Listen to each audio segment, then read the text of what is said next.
नमस्कार, एक बार फिर से आप सभी का स्वागत है। इस वीडियो के माध्यम से मैं बहुत यूजफुल जानकारी आप लोगों के साथ शेयर करने वाली हूं जो 498 ए और सेक्शन 9 पर आधारित है। पति पत्नी के विवाद में शुरुआती दौर में ही जब पत्नी मायके चली जाती है रहने, तो पति लोग सेक्शन 9 का केस करते हैं अपने बचाव में भी और अपना घर बसाने के लिए भी। अगर पति चाहता है पत्नी को वापस लाना तो भी सेक्शन 9 का केस करता है। पति को लगता है कि पत्नी झूठा केस करने की धमकियां दे रही है तो भी वो अपने बचाव में सेक्शन 9 का केस कर ही देता है।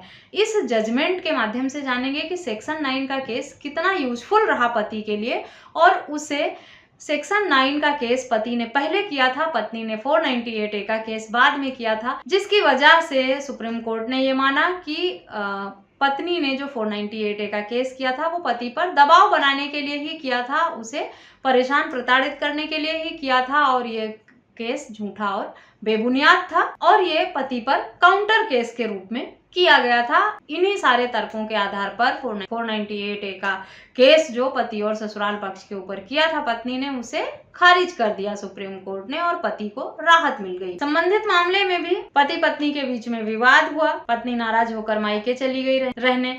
पति ने सुलह समझौता करने का, उसे मनाने का, वापस लाने का, रिश्तेदार परिवार वालों के साथ बातचीत करके वापस लाने का पत्नी का सारा प्रयास कर लिया, लेकिन पत्नी वापस नहीं आई रहने। तब पति ने सेक्शन 9 का केस किया अपने वापस बुलाने के लिए, अपना घर फिर से बसाने के लिए पति का ये एक प्रयास था।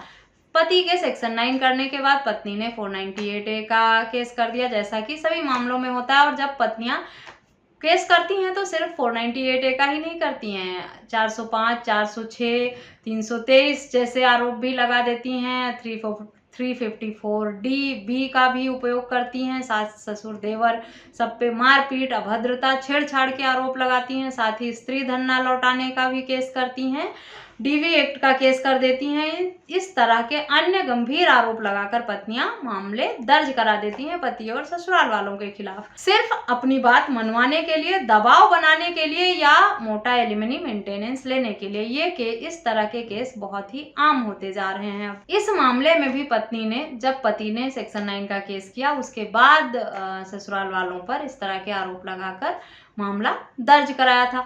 जब पति पत्नी दोनों ने एक दूसरे पे केस कर दिया, उसके कुछ समय बाद उनके बीच में समझौता हुआ और पत्नी ने कुछ एक अमाउंट की मांग की कि इतना, और उनके बीच में समझौता होकर एक रकम देकर सुलह समझौता करके केस को खत्म करने की बात हो गई। और उसके पति ने जब रकम पत्नी को दे दिया, उसके बाद पत्नी ने कोर्ट में आना छोड़ दिया, कोर्ट की नोटिस को इग्नोर करना शुरू कर दिया।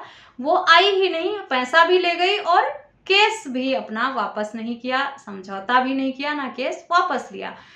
उसके बाद पति हाई कोर्ट गया ऐसे में कि इस तरह का उनके बीच में सुलह समझौता हुआ था। उसके बाद पत्नी ने इतना अमाउंट ले लिया और वो अब कोर्ट में आ भी नहीं रही है, और इस तरह के झूठे मामले उसने दर्ज कराए हैं पति और ससुराल वालों के खिलाफ। पत्नी ने किसी भी तरह का कोई सबूत कोर्ट में नहीं दिया था अपने पक्ष को साबित करने के लिए, क्योंकि कुछ समय बाद ही उनके बीच में सुलह समझौता हो गया। पत्नी का उद्देश्य इस मामले को देखते हुए यही लगता है कि उन्हें एलिमनी या मेंटेनेंस के रूप में जो राशि चाहिए थी, इसीलिए उन्होंने दबाव बनाकर पैसा लेने के उद्देश्य से इस तरह का मामला दर्ज कराया था, जिस पर जब उन्हें वो रकम मिल गया, अमाउंट मिल गया, तो उन्होंने कोर्ट में आना छोड़ दिया। पति परेशान रहा कि उसके पैसे भी चले गए और पत्नी वापस उसके पास ना तो रहने आई, ना केस वापस लिया। तो पति हाई कोर्ट की शरण में गया। हाई कोर्ट से भी पति को राहत नहीं मिली। उसके बाद पति सुप्रीम कोर्ट गया। सुप्रीम कोर्ट ने सारे तर्कों को देखा कि पति के केस करने के बाद पत्नी ने केस किया है, कोई भी सबूत नहीं दे पाई है,